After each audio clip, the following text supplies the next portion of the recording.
This is Coach Jason Mahowald, the South Dakota Coyotes head coach.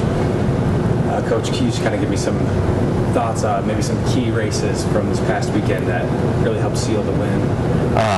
We had an all-around great meet. I think it was definitely a total team effort from top to bottom. There's definitely some swims I think that were pretty key for us. Caitlin Jefferson winning the 50. They've got one of probably the best sprinters in the conference, so her getting that win at home was huge for us. Hannah Veslick went on the 100 fly for us. We thought maybe she'd get third, kind of help break it up a little bit, and she hung on to win it. And then our medley relay, I think, winning, starting to get off on the right foot, I think just kind of set the tone for the evening on how things were going to go for us. So. Okay. And can you just kind of give me a reaction on how much this team's improved over the season? Just the team training trip coming in the week before, the improvement from the loss at South Dakota State to a big win here at home just this past weekend. Well, I think just if you looked at the scores from the fall to the spring here, we've had a huge improvement. When we were up there 3 months ago, we lost 178 to 118, and then we just win by 2 points here. I think we've definitely shown some huge improvements on the women's side. On the men's side, it's the same. I think our young squads have matured a lot, and they're starting to understand what it takes. And that's a fun process to be a part of. It's a lot of work with the squad that young of teaching them kind of how things are supposed to go, but I think when they see the rewards and payoff like this, it gets a little bit easier for them to kind of put that work in. And can you mentioned it was a young squad, only I think 7 seniors between the men and the women. Mm-hmm. Kind of talk about some of the growing pains, some of the joys working with such a young team, seeing them improve.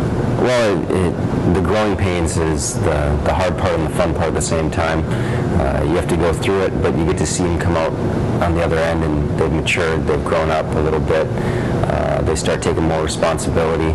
That's a fun thing to watch. And usually I get to watch it with a handful of kids because you only have a handful of freshmen coming through. This year we've got, I think we've got close to 20-some freshmen on the men and women's side, and that's a lot of kids to watch mature and grow up over the course of a swim season. So it's been a fun part of the season. It's been a rough part for us at the same time. I mean, that's a lot of work trying to keep all those kids grounded and moving in the right direction. But I think it'll pay off for us in the end. I think the youth is going to definitely be an advantage for us when we get to the championships, and the fact that they don't know any better. They can be naive going into the championships, and they can just be relaxed and have fun. Where by the time you're a senior, you kind of know what's at stake, kind of what's on the line, and there's a little more nerves, I think, when you get to that point than your freshman year. You just kind of show up and swim. So. Okay. Final question, I guess. Could you kind of look ahead, give us a preview for the tri-duels this weekend, going home to face Western, Eastern, Illinois? It should be a good meet for us. I think Western and Eastern are both, I think, improved from last season. I think we're improving at this point in the season. It'll be a good test for us. We added the meet in so we'd have a little more idea of what to expect in the conference before we got to the championships. Outside of this meet, South Dakota State's the only team in the conference we see before we get to the championships. So we thought it'd be a good idea to try to get a meet in with some of the other conference teams and give us an idea of what to expect when we get to the championships. So it should be a good meet for us, and hopefully we can survive the travel to Macomb and do well.